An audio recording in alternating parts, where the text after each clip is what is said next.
In the year 58 BC, Rome lived in tense peace, an armed truce between ambition and fear. The Senate remained powerful but divided. The generals commanded legions more loyal to them than to the state.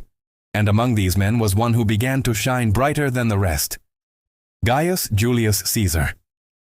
Only 2 years earlier, Caesar had been consul, supported by the so-called First Triumvirate, his political alliance with Pompey the Great and Crassus, the richest man in Rome. The agreement, though informal, granted each of them power over a sphere of the Roman world: Pompey in the east, Crassus in the economic east, and Caesar in the northern provinces. At the end of his consulship, Caesar received command of Cisalpine and Transalpine Gaul, that is, northern Italy and southern France. It was a post many deemed inglorious. But Caesar saw what no one else did: an epic opportunity. Gaul, vast, wild, and divided, was what stood between Rome and the Atlantic Ocean. It was also a land of proud peoples: Helvetii, Aedui, Nervii, Belgae, Arverni, each with its own gods, leaders, and rivalries. Caesar understood that a war in Gaul could be more than a conquest. It would be the stage on which he forged his name. In Rome, military glory was the most valuable currency. Without it, no man could achieve absolute power. Thus, while pretending to defend the frontiers, Caesar was planning a war that would change the fate of Europe. The first pretext came soon.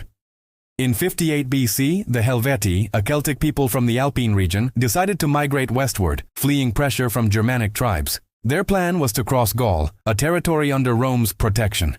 To the Senate, a movement of hundreds of thousands sounded like invasion. To Caesar, it was a golden chance. He quickly mobilized his legions and built a bridge over the Rhone, a feat of military engineering that impressed even his enemies. The Helvetii sent envoys asking for passage. Caesar refused, and when they tried to cross by force, they were crushed. In a few weeks, the Roman general had annihilated an entire migrating population, women, children, and the elderly included. Rome called it victory. The Gauls called it massacre. But Caesar fought not only with weapons, he also fought with words. In his Commentari de Bello Gallico, he wrote that the peace of Rome demands discipline. Thus, he transformed violence into virtue and conquest into moral duty. Barely had the campaign against the Helvetii ended when a new threat arose. Across the Rhine, the river dividing Gaul and Germania, King Ariovistus had crossed with his people and seized Gallic lands. The local chiefs appealed to Caesar, and he gladly accepted. Every Roman general dreamed of the title, conqueror of the Germanic barbarians. According to Caesar himself, the German received him with arrogance and mockery. The Roman replied coldly, "Rome admits no new kings in her territory." Soon after, he marched against Ariovistus and defeated him in battle, driving the Germans back beyond the Rhine. It was the first time Rome had crossed the river, a symbolic gesture of conquest and warning. From that moment, Caesar was seen as a hero and protector of Rome, though in truth he was consolidating his own power. In 57 BC, with the eastern tribes subdued, Caesar turned northward. There lived the Belgae, considered the bravest of all Gauls. The general described them with respect. Farther from Roman civilization, less corrupted by luxury, and therefore more courageous. It was a disguised compliment, and a justification for the slaughter to come. The Belgae resisted fiercely. Several battles were fought in forests and marshes. Caesar was nearly defeated by the Nervii, who ambushed his legions while they were building camp. It was one of the harshest struggles of the campaign. The Romans lost nearly all their officers, yet legionary discipline prevailed.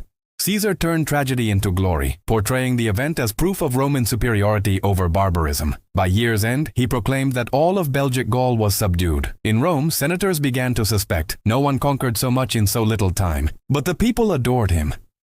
And Caesar knew it. What set Caesar apart from other generals was his persistence. He did not fight only in summer, as was custom. He campaigned through winter, catching enemies off guard. These winter operations cemented his reputation as tireless. While others returned to Rome, he stayed in the forests, overseeing roads, fortifications, and treaties. But his true stroke of genius lay in propaganda. After every victory, Caesar sent detailed reports to the Senate, texts carefully crafted to present himself as a rational hero, defender of order and civilization. These would later become the commentaries on the Gallic War, one of the most brilliant works of self-promotion in history. He did not lie, but he chose what to tell. And in Roman politics, that was enough to shape the truth. In 55 BC, Caesar decided to do the unthinkable, cross the Rhine and invade Germania. No Roman army had ever ventured so far, not because it was impossible, but because no one dared defy the gods said to guard that river. Caesar built a monumental bridge in just 10 days, a feat of engineering serving both war and propaganda. He crossed devastated villages, showed his might, then withdrew and destroyed the bridge. It was a theatrical gesture calculated to impress Rome. He did not intend to conquer Germania, only to prove he could. As he wrote, "I entered not to wage war, but to show that there is no place the Roman army cannot reach." With that, he solidified his reputation as invincible. In 55-54 BC, Caesar decided to go further, to cross the sea. From the Gallic coast to the north, one could see the mythical island the Romans called Britannia. To many, it was the edge of the known world. The crossing was perilous. The English Channel's tides wrecked several Roman ships. When they finally landed, they met fierce resistance from the Britons, who used light war chariots and knew the terrain well. Caesar did not conquer the island, but he returned as if he had. He reported the expedition as a diplomatic and military success, claiming that several British tribes had submitted to Rome. In truth, it was only reconnaissance, but it served a greater purpose: to build the legend of Caesar as explorer and conqueror of the unknown. The following year, 54 BC, he launched a second, stronger expedition, defeated some tribes, and forged alliances before withdrawing again, satisfied with the political impact. Rome now saw him not only as a general, but as the symbol of Rome's destiny to rule the world.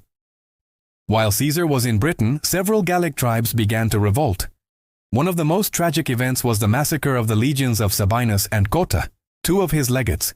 Surrounded by the Eburones, led by Ambiorix, the Romans attempted to negotiate, but were deceived and nearly all killed. Only a few escaped to tell the tale. Caesar responded with cold brutality.